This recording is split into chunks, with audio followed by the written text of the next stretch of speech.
Hi, everyone. My name is Roni Lakin. I'm a senior here at BU, as well as a member of Students Learning About Israel-Palestine, which is a student organization. I'm very pleased to present Professor Adam Seligman, who is a professor of religion here at Boston University. He is a prolific scholar and founding director of CEDAR, Communities Engaging with Difference and Religion, which leads seminars on aspects of religion in the public square. Our discussant is Anat Biletzki, professor of philosophy at Quinnipiac University and former chair of B'Tselem. Please welcome Professor Seligman to the podium. Thank you. Thank you very much. Last year, at the end of the conference, I went to Jeremy. I said, you had nobody talking about the Israeli left. And he said, OK, you do it. Couldn't say no. So as I'm here, essentially to give a eulogy to a lost world, and I don't have a picture of the deceased, I brought a poster that was made right after Sabra and Shatila in 1982. And what you have is a poem by Chaim Nachman Bialik, the Jewish national poet, that he wrote in 1903 at the event of the Kishinev pogrom.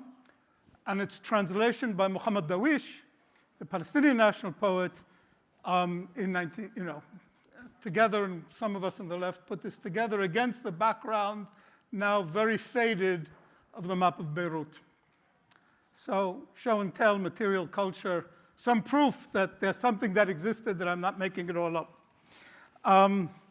Please bear in mind that my formative years were spent before 1967, before the 67 war, and with that war, the radical transformation of Israel, of Jewish life, and of Judaism itself. I was brought up on Yavne v'Chachamea, that is, on Yochanan ben Zakkai's proposal to Titus, son of Vespasian, then besieging Jerusalem, to give him the town of Yavne and its sages, and that he had no use for Jerusalem, the site of theocratic rule and a much reduced political sovereignty. This was the Judaism that I learned in my yeshiva in Brooklyn before 1967. Not the idolatry of sacred sites, not the worship of sacred spaces that has emerged in the past 50 years, mostly after the 73 war. With this in mind, let me begin with a story that's not connected to Israel, but it's relevant. At the end of the 19th century, Jewish workers in Paris went to the rabbis and asked to be, the chief rabbi, and asked to be excused from Tachanun. Tachanun is a lamentation that's said in morning prayers every weekday, and on holidays it's not said, so they went to the rabbi and said, on May Day, can we be excused from saying Tachanun? Today it's difficult to imagine any sympathy between observant Jews and socialist politics. I'm saying it wasn't always that way. It wasn't always the case. We can even recall the interwar Polish Jewish youth movement, HaShomer Dati, right, the religious guard, right? Shomer Tzayir, we'll talk about the religious guard. But indeed, the intense Zionism of religiously obligated Jews is a relatively new phenomena, not nearly as strong in the pre-state period, and gaining much intensity after the 1967 war, which, you could ask if this is Judaism or idolatry. Maimonides would have his own views about it. Jewish state building in Palestine was mostly a socialist endeavor, and as in so many state building endeavors of the time, nationalism and socialism existed in an uneasy alliance until one or the other won out, often as a result of external factors and geopolitical calculations of the great powers. Recall Castro, Ho Chi Minh, Nyerere, Kenyatta, Sukarno, and so on. In some cases, the socialist option prevailed, again, often as a result of the United States rejecting the national aspirations of colonized people. In other cases, Kenya, Indonesia, significantly in Europe, nationalist elements prevailed.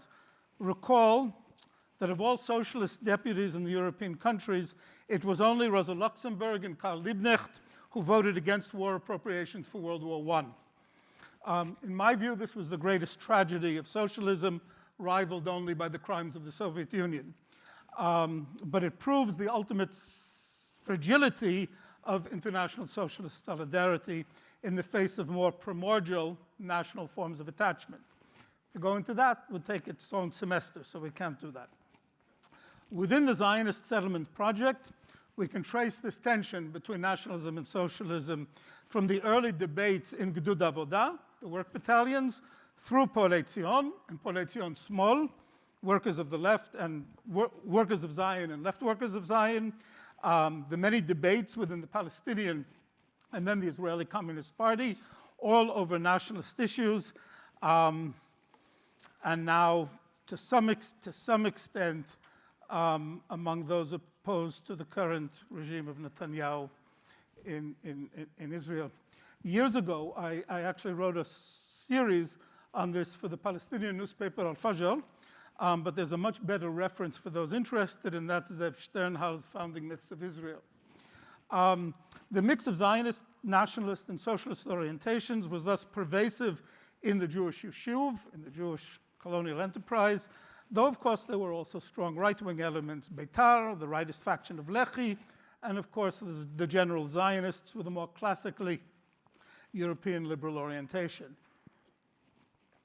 But indeed, throughout the 30s and 40s, you can find members of the Palestine Communist Party, which is Jewish and Arab, remember, handing out leaflets to the arriving refugees in the port of Haifa, advising them that they are coming to expropriate Palestinian land and are hence engaged in a very problematic endeavor. I know people who were both part of that world and then went on to fight and sustain lifelong injuries in the 1948 war. Their children, now in their 70s, continue to defend Palestinians in the northern Jordan Valley against Jewish religious zealots intent on destroying all Palestinian life in the country. You could also find members of the Israeli Communist Party in 1956 in the Suez Campaign, fighting in the war, joining their fellow soldiers because you had to be with the people, and at the same time arguing with their comrades on the geopolitical and imperialist nature of the shared British-French-Israeli intervention in 1956. The contradiction between these orientations, nationalism and socialism, was somehow never seen as contradictory. And you could find it on the masthead of the daily newspaper of Mapam, the United Workers' Party, and the political home of the left-wing HaShomer HaTzair kibbutz movement. Mapam, which provided a socialist opposition to the ruling Labour Party until it joined the coalition in 1967 and never left. Anyway, the masthead read, Tzionut, Sozialism, V'achvat Amim, for Zionism, socialism, and the brotherhood of people.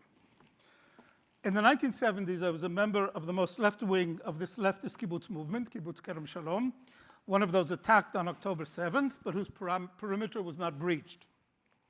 The kibbutz was perhaps, at that time, the most active left-wing outpost within, somehow still within the Zionist consensus then. It defended Bedouin from land expropriation.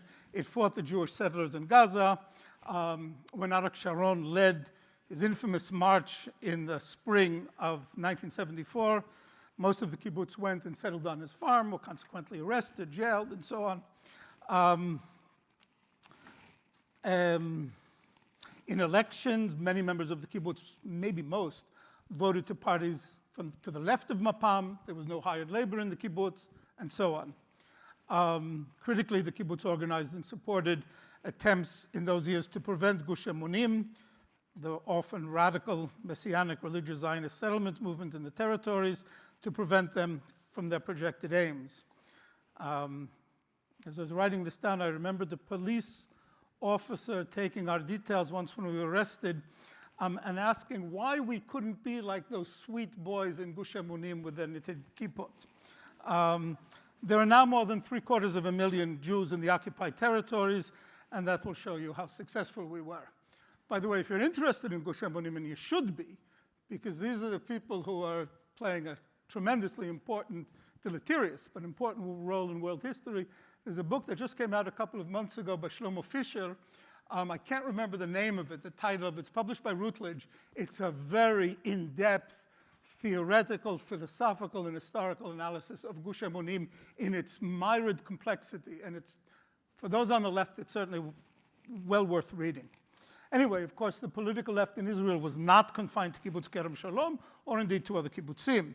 There were numerous student movements, Sheli, Moked, Siach, and the like. There were minuscule anti-Zionist revolutionary socialist groups with joint Arab-Jewish membership who had advocated for a federation of socialist countries in the Middle East.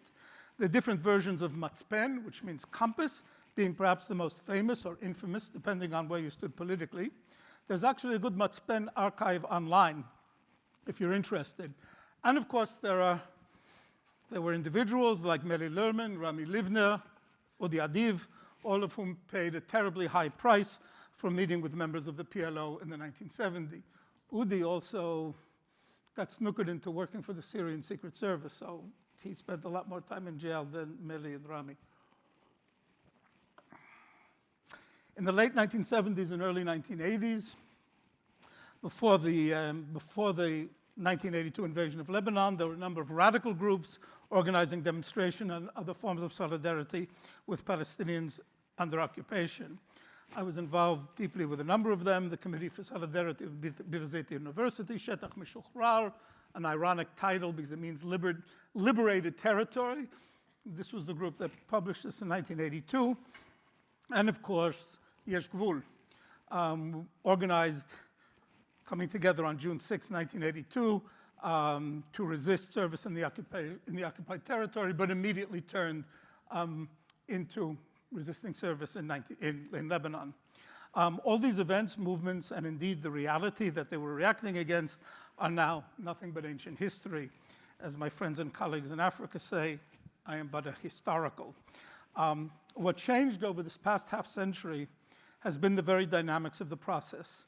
Zionism has, with much of the rest of the world, abandoned its socialist pretensions, shrunk from any grounding in universal and humanist assumptions, and has been in some way reinterpreted into a very narrow and religious reading of its national goals. At the same time, Judaism itself has become Zionized, and it is difficult for so many to understand our tradition in different terms. In 1976, Yoshua Sobel put on a play, The Night of the 20th. The actions of the play took place on February 20th, 1920, when a group from Hashomer HaTzair were about to go down from the hills and reclaim the land in the valley below. Their deep emotional and intimate conversations and discussions, revelations, soul-searching, and we did this, in Kerem 50 years later, run through everything from personal sexual desires to the justice of physically removing Palestinian falachim from the land bought from its rich landowners, residents in Damascus. Some justified in national terms, some in Leninist terms of breaking eggs to make an omelet. Of course, in such case, it is always somebody else's eggs. The universalist aims of building socialist society in the kibbutz, as in Russia, justify the elimination of an existing way of life. The speeches in the play were taken from the diaries and kibbutz meeting records. Today, such moral qualms are inconceivable in Israel. And again, just to understand the change, in the 1950s, the religious youth movement, Bnei Akiva, discussed the justice or injustice of what happened to the Palestinian refugees. This is the movement that gave birth to Gush Emunim. And in the 50s, they understood that there was a moral problem. So, and if this sounds as far-fetched as observant Jewish proletariat asking a rabbi if they could refrain from saying Tachanun on May Day, it is, but both are true. So Israel has changed. There is effectively no left opposition in the country. Zionism has changed, totally unmoored from any non-particularistic discourse, any non-parochial set of meanings. Judaism has changed, sacralizing land, territory, edifice, and no one remembers anymore the first Rashi on Breshit. So if you're interested, you should go back to Genesis and read the first Rashi. But something else changed as well, much more recently, and this is the understanding of the conflict. For the 20 years that I lived in Israel and almost all of my life, my friends and I and colleagues in the left and radical left understood the conflict as one of two national movements over the same territory, whose only resolution could be compromise on both sides. or perhaps after a certain point, the original position of Brit Shalom, those German Jewish intellectuals who founded the Hebrew University, Buber, Magnus, Simon, and who argued in this pre-state period for a binational state in mandatory Palestine. This position was not only that of Jews. The Palestine Communist Party, after 48, the Palestine Communist Party advocated for two states because they followed the Russian line. Israel, right, they were the only movement within the PLO that advocated for a Palestinian. Israel systematically destroyed the leadership of the Palestine Communist Party because they didn't want anybody to talk to. They didn't want somebody who was willing to recognize Israel. And they systematically exiled and jailed the leaders of the PKK. But remember, this is the point to remember Arafat's big mistake. Arafat took the FLN as a model. With enough terror, the French would leave Algeria. With enough terror, the Jews would leave Palestine. But as Omar tells, the Jews had nowhere to go. And this is maybe also the fault of current settler colonial discourse, which might be true at one level, but at the meso and micro level, it doesn't really help. Because for one, it denies any Jewish connection to the land, willfully refuses to countenance 2,000 years of Jewish prayers, hopes, and aspirations, not to mention the Jewish popular rejection of the Uganda Plan as presented in the Sixth Zionist Conference in 1903, which was rejected by the European masses. It ignores as well the homeless Jewish refugees after World War II.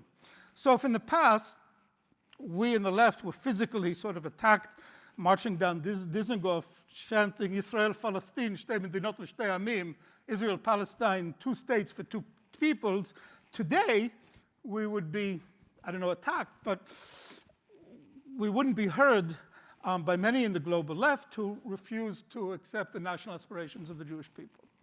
But what do you do with 7 million Jews, as Omar said, half of whom are from Arab countries or their descendants? No one is going back to Yemen, Iraq, Syria, or Iran, where we should remember the Communist Party in those countries was mainly Jewish.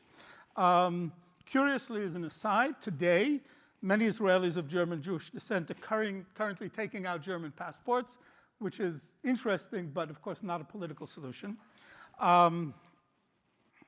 So, though there was until recently a strong left tradition in Israel, too often caught up in somebody else's definition of reality, whether of Stalin's or Truman's or Rabbi Kook, the intellectual inspiration of Gush Emunim, or Sinwar's, the challenge today is to think in new terms.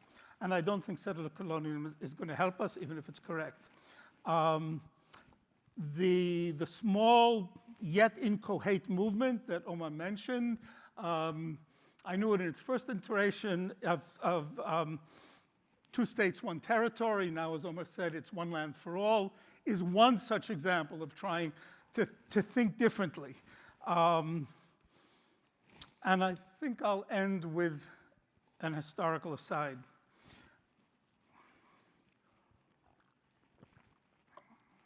One of the very popular and incredibly useful contemporary scholarly editions of the Gemara, the Talmud, is by Adin Steinsaltz, also available in English. Its apparatus is much more useful than that, say, of the Schattenstein edition, which is just like the modern Orthodox doxa. Steinsaltz was about tshuva.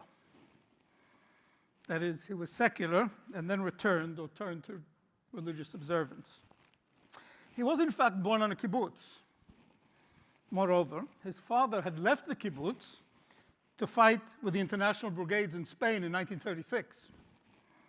By the way, those who left the kibbutzim in 1936 to fight in Spain had their kibbutz membership withdrawn because the real struggle over socialism was there in Palestine. I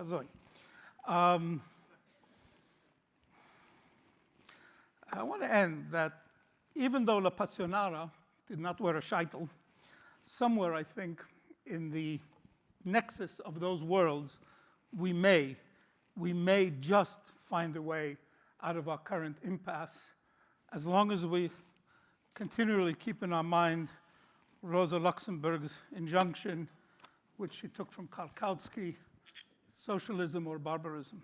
Thank you.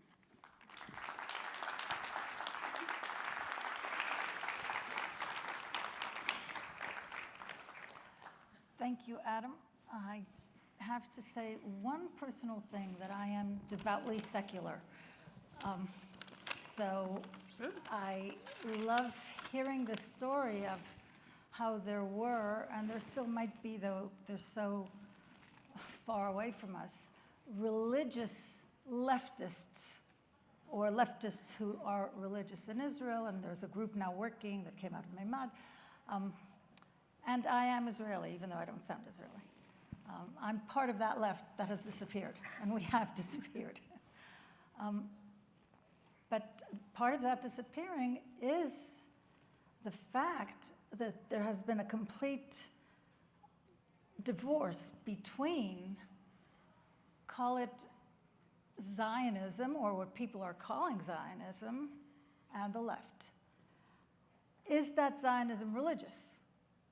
And I think that you can't imagine a Zionism that is divorced, again, from religion, if the idea of Zionism is basically we're going back to a land that was promised by God.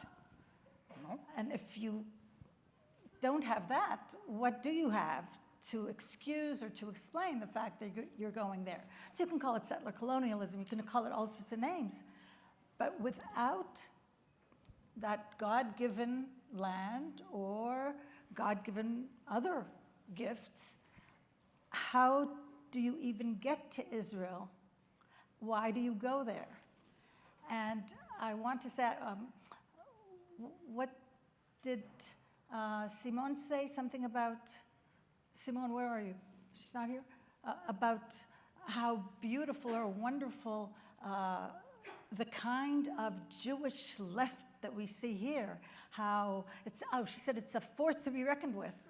Well, in Israel, the left is not a force to be reckoned with. And part of it is because many people in the left couldn't figure out that contradiction between being religious whether you want to or not, or being here, being there, because of something that is religious, and yet pretending that you can not deal with that identity. And we have that bad sayings that we hear, the type of putting down of the left because they're not religious. In 1997, Netanyahu said to whoever it was, the left have forgotten what it means to be Jewish. It was 97, I can't remember who he said it to. He said it to one of the Sarim, right? He said it to the Rav Kaduri. Who said Kaduri? Yeah, thank you. He said it to the Rav Kaduri. Just yesterday or 2 days before, in the funeral of the two babies and their mother, the current Minister of Communications just started spitting literally at the left, saying that the kibbutznikim, the people in the kibbutzim, were medushanei oneg, satisfied, self-satisfied, whatever. So that line of putting the left down because they're not Jewish or not Jewish enough or not religious is what I think identifies the leftist Jews, some of whom have become more religious, many of whom try to find a meaning to their religion or to their Jewishness. And all those examples that you gave of amazing political parties, not groups, amazing groups. They're not as many or as big because there's so many intersections. I mean, if you were in one of them, you were in another, and then in the third and the fourth. So they weren't millions, but it was an active scene, and it's dead. In 2014, just before the elections, 2013, before the elections, there was a poll asking Israelis to self-identify as left, right, middle, whatever. And 19% said they were left. In the last elections in 2022, same poll, same pollster asked Israelis, how do you identify yourself? And 2% said they were Jews. From almost, it's a left, sorry. There you go, said they were left. So that's where the left has come to, and that was before the war. Now, with this war, with the genocide, with everything that's going on, we figured out, I don't remember what we use exactly as criteria for counting, we figured out that there are between 5,000 and 10,000 radical leftists. 5,000 to 10,000 out of 7 million, not something that you can look forward to as anything that will be something to be reckoned with. It's a disappearing group, and I wonder, and I'll finish with that, I wonder where we can go from there. The despair on the left is the thing that you can feel. You really walk down the streets and you feel it if you meet the leftists. I call them woke, the other leftists, those who now say we have been awoken to what the Arabs can do and how wrong we were at trying to be friends with the Arabs. That is the main thing that you hear. They're still holding on to the Judaism. They're still holding on to something that they don't want to identify or define as religiosity. So there's a problem here of identity, of mi ani mani, who am I and what am I, if I insist on being a leftist and yet still insist on being Jewish, because there are very few parts of that definition that can in any way apply to a leftist. And I think that's where you were going as well. Is there any hope? I think in America there is for Judaism. I just look at this, but we've been following it for the last, when did we do the first thing at Harvard? October 14th, right? It was the first time we all met to talk about this. 2023. I think there is room for an American Jewish left. I think that in Israel, it is gone. That is the word that gone. I guess despair is the better word. And I just hope we don't get to desperation. The way I separate despair and desperation is when you put on a bomb and go and explode. Despair is very personal, just you doing it or feeling it. But it is despair now in the Israeli left. And with all due respect to Omdim Beyachad and all those groups, even the one-state solution, which we're calling One Land for All, which was originally the one-state solution, those groups are minuscule. Can they offer us anything? Maybe. I hope maybe. Maybe questions to you. I'm not going to say that your sense of humor is a despairing sense of humor. Maybe you've had it all along. I'm just saying that's something to hold on to perhaps find a way out. And I'd love to hear about your last sentence, where you said there would be a way to go. It's a way of looking at Judaism much more than at being a leftist, I think, but that's a very political conversation. So I'll respond very briefly, if I may, if I remember everything. First, I have to say that 2 weeks ago, given what's happening in this country, I read Hannah Arendt's Origins of Totalitarianism. I hadn't read it in about 50 years, and it blew my mind. I mean, it's just like, but one of the things you learn from that one of the only, right, and this is Arendt in general, right, one of the only defenses against autocracy and totalitarianism is community, right? Because totalitarianism rests on mobs and masses, not on communities. Globally, neoliberalism, I think, destroyed communities. But in the Israeli context, the trick is the nature of the community. You have community coming out of your ears, but not Jewish and Arab together. One of the great achievements of the Israeli Communist Party, as long as it kept together, was that there was a shared life. There was a shared football games. People got married within the Jews and Arabs, Jews and Palestinians, got married within the Communist Party. They went together to Crimea in the 60s, in the 70s. So it was a shared life. The only hope that can be from movements like One Land for All, or for something like the Hebrew Arabic Theater in Yafo, is this sharing, is building a community and playing with and pushing the boundaries of the communal separation. I'm not talking about the West Bank. I'm not talking about the occupied, in Israel, yeah? And now you have a whole Arab Palestinian middle class of doctors, of pharmacists, and so on. It's more possible than it was. Then it was just workers on construction sites in Tel Aviv, Yafo. I know because I worked with them. Now the Arab contractors themselves work not only in Nazareth and the Triangle, but also in Tel Aviv, building huge buildings. So there's a development in the Arab society that would make such a thing possible if there was willingness. And that's where I think a way out has to be. That's one thing. Communities, and communities that aren't defined by ethno-religious boundaries. Now, I thought the first part of what you said was very interesting, which is true, right? That I mentioned, right? The Uganda plan was rejected by the Jewish masses precisely because of Zion, right? So you have to engage with religion. So this is what I'm saying. You have to engage with religion. You have to find a way. It's not easy. Shaul will tell you that you don't need to put on phylacteries in the morning, and you don't need to say Tachanun, or to fast before Purim, that there are other forms of religiosity that are not involved, that are not defined by traditional Orthodox practice. This is what you said anyway a year ago in this hall. I don't agree with you. I wish it was that easy, but that's a discussion which we won't have. But there are ways. So you have to do the hard work, and you have to be there. So I think there's a possibility, but I don't. In a way, I agree with you. I don't think you can go around that religious thing that the left in Israel tried to do, right? Nobody must put on tefillin, except me, but you do.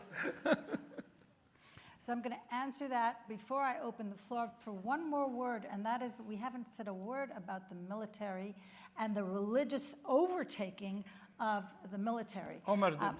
Yeah. Omar did. No, I'm saying we haven't said that. That right. Word community. The community in Israel is a military community. That's where they connect the religious and the non-religious. I want to say that my husband was in officer's school. I won't tell you when.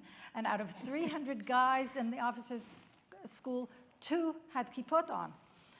Today over 50% of the officers are religious. We're hearing about things going on in Gaza with religious leaders, religious commanders. Sure. And the Israeli community is predicated upon that army. So we're going to get into... You saw the danger of this already with the Hitnatkut, with the withdrawal from Gaza, when there was a serious concern that since most of the non-commissioned officers are religious, they will refuse orders. So there was already then a great fear of this. So but we should make this a private conversation. Let's start right across from me, and I know you, so that's good. Yeah, okay. Yes, it'll get to you in a second. So I want to ask you about the Arab list, which I believe is now the 3rd largest bloc in the Knesset. And Ian Lustig, in his book about... Paradigm Lost. He argues that in order for the left in Israel to come into a coalition, they would need to have the Arab list as a coalition partner. And I know that Meretz and Labor have merged together. So I wanted to ask you about the possibilities of a left-wing coalition in Israel with the Arab list. So remember Bennett's government. You had, the first time in Israel, you had a cabinet member who was not only an Arab, he was an Islamicist, right? So it's interesting. Now, Bennett also is interesting. Bennett wears a kippah that's about this big, all right? No, but this is connected to everything we're talking about. And when his wife was asked about it, they said, it's a work in progress. So in other words, their religiosity is a work of progress, which is very similar sociologically to those who became evangelical during Trump's first administration. So, and it's happening in Poland, and it's happening in many countries in the world, this politicization of religion, where you express, everybody is into expressing, right? It's a big thing, we express ourselves. wear tattoos, we do this, we do that, we express ourselves politically also through a newly found religious identity. It happens to Jews, it happens to Christians, it happens to Muslims, it happens to Hindus, it happens all over. What did Geert say? Religion is a good thing to think with, or women, that's what you have. Yeah, Omer. We need the mic here? No, sorry, right here. Just two things I quickly wanted to say and to ask your opinion. The first is, I just want to say, a land for all is not a one state. So please look it up. It's two states. Two states. Two And states it's and one territory. in confederation, Land. and it makes a big difference. Yep. So the idea is two sovereign states along more or less the borders of 67. But the distinction that it makes is between citizenship and residence, so that you can be a citizen of one and a resident of the other, and the borders would be open. That's the idea, and it is an attempt to square the circus. There is no option for the old two-state solution because of the 750,000 Jews that already moved into that area. So that's, my question is this. I mean, for Adam especially, because Zionism at the very beginning is in fact an attempt to create a national movement that nationalizes religion. That is, it moves away from religion, That's right. but its core is, of course, a religious identity. Mm-hmm. That is not anything special in nationalism. Correct. Most national movements begin like that. Mm-hmm. And so in that sense, what we see now is not an inevitable process that, well, the Jews tried to leave religion but ended up being stuck with it anyway because they couldn't define their connection to the land in any other way, but rather one option that was taken. And in that sense, I feel that the way you present it is that this had to happen, and there's nothing we can really do about it. It's possible that there's nothing we can do about it. I don't think it had to happen, and I don't think... What's the it? The it is the nationalized, the religion... Religiousized. Yes, that Zionism became basically a religious movement of national Jews.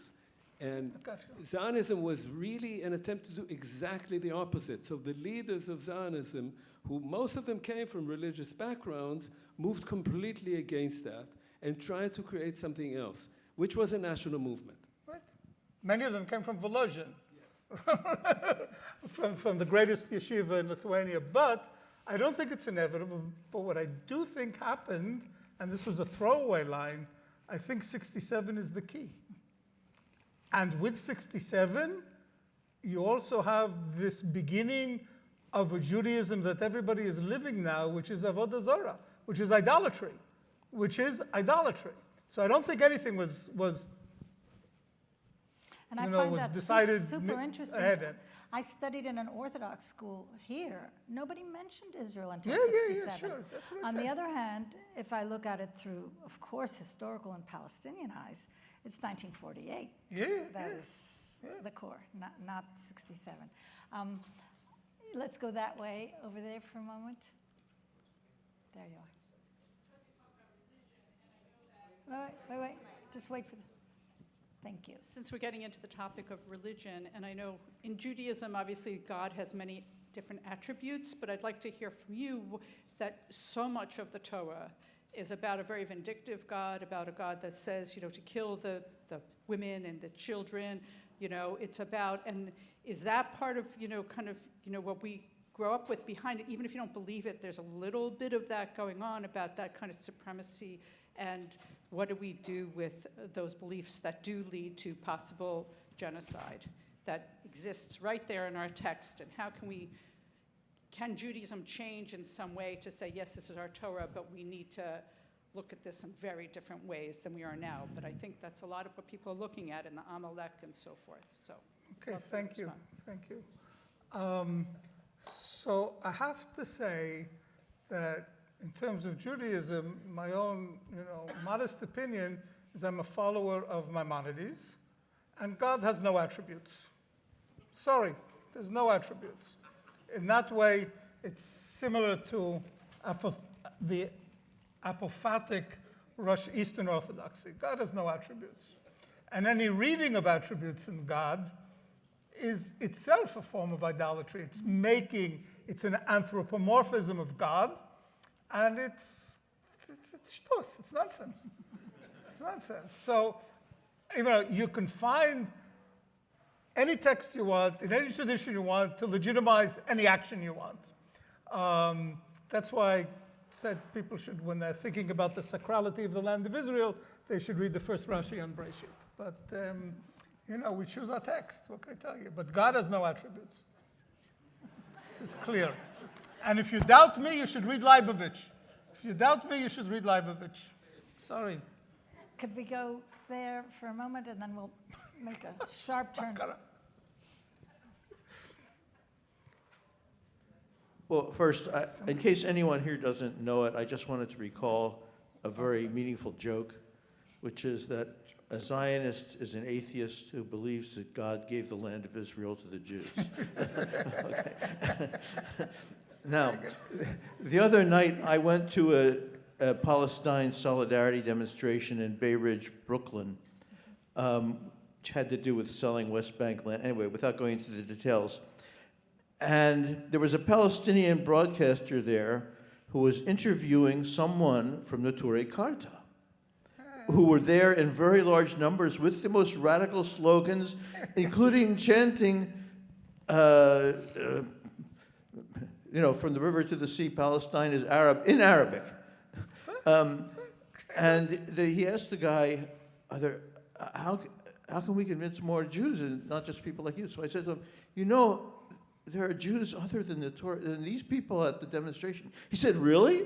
So I said, you see those people over there from JVP? And he was surprised and shocked, and gratified. And he said, Baruch Hashem.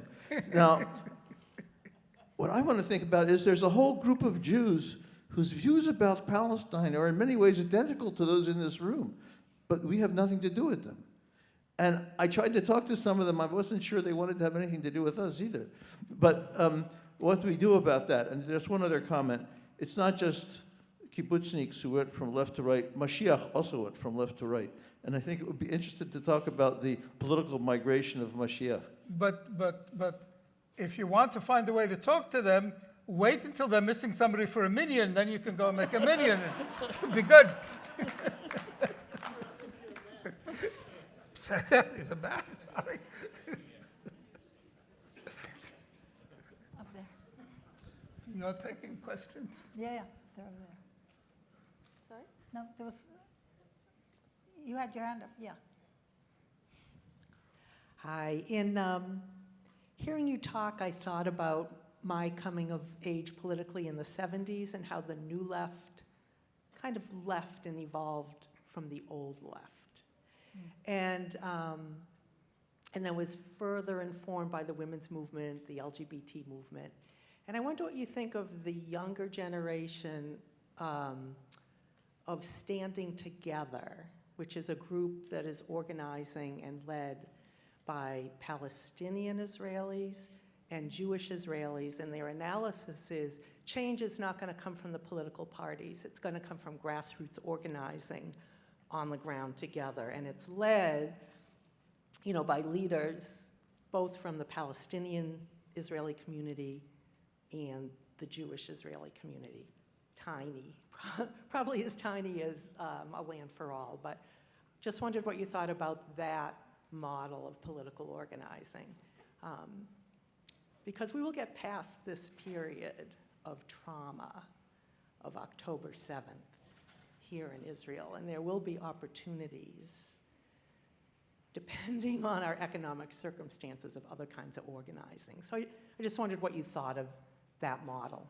So whether we will get beyond where we are now, I don't know. I'm not sure some of us will live long enough. But yeah, I think that what they do is incredibly important, and I follow what they do. In the 1980s, In the 1980s, I was part of the group that put together Reshima Mitkademet L'Shalom, the Progressive List for Peace. And I left because I thought it was premature, because I felt that you couldn't start a political party without a base.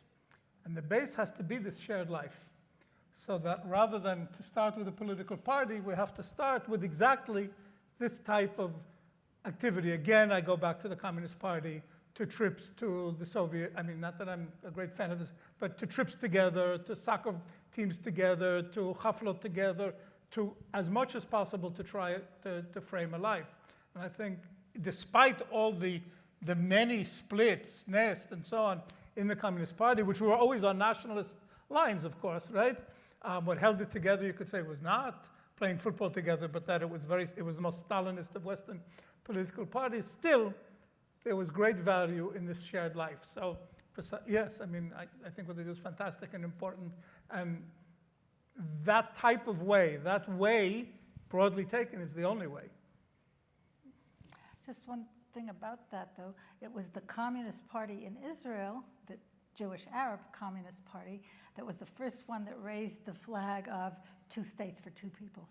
So Yeah, they were the sure. ones who went with the 2 states Sure. rather than 1 state, which was considered more radical at that point. Yes, we need. Well, 2 states was the UN partition plan. I have a comment that I think is relevant in the question that probably isn't. The comment is that I've recently become close friends with an Israeli family. The father had worked for Haaretz for many years and retired. I met him in Tel Aviv a couple of years ago. He said, my family's been in Israel for a couple of hundred years. I'm sick of this country. I can't stand what it's doing. And he eventually moved to France where his son lives. I got to know his son-in-law and daughter, who they're filmmakers, and his son-in-law was doing a Fulbright in New Jersey, but came up to BU for a conference, so we put them and their 2 children up for a few days. This man was of Russian descent, had a lot of complaints about the Israeli Jewish establishment, how he couldn't get married properly because he couldn't prove he was Jewish enough or something. Didn't quite get it. But he said he is a very proud Israeli. He absolutely loves his country, absolutely hates what Netanyahu is doing, what's happening to the Palestinians, and he has no respect whatever for American college students and what they were trying to do because they absolutely did not understand the situation. So I think that goes along with, well, especially the father of this family who has said the Israeli left is basically dead, and that's why he couldn't live there anymore. Now, the irrelevant question, I thought of it, wasn't going to bring it up except for your last comment about Adin Steinsaltz.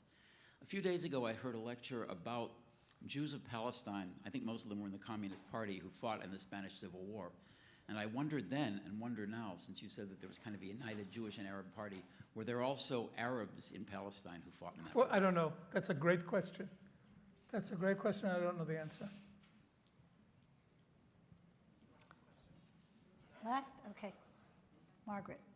Sorry, not a question. One of Yeah, our- there were. Najati Sidqi, one of the earliest Palestinian members of the Communist Party, his memoirs should be out in translation next year. Thank There you. you go. Thank you. Okay. One more. Wonderful. Yusuf I'm good. Askis. Yeah. I don't see him. He was There, behind. you're behind that hand. Okay. No, Did you have your hand? Yusuf, yalla.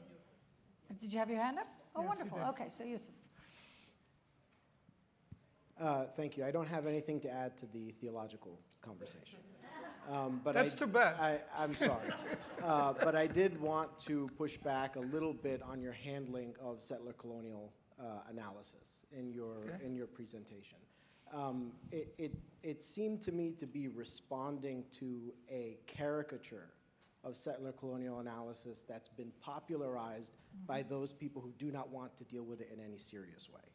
Because there is a tremendous amount of settler colonial analysis scholarship on this situation, which does not deny the Jewish connection to the land, which does not seek an Algeria solution, but seeks to describe Zionism from the perspective of its victims, as Edward Said once said.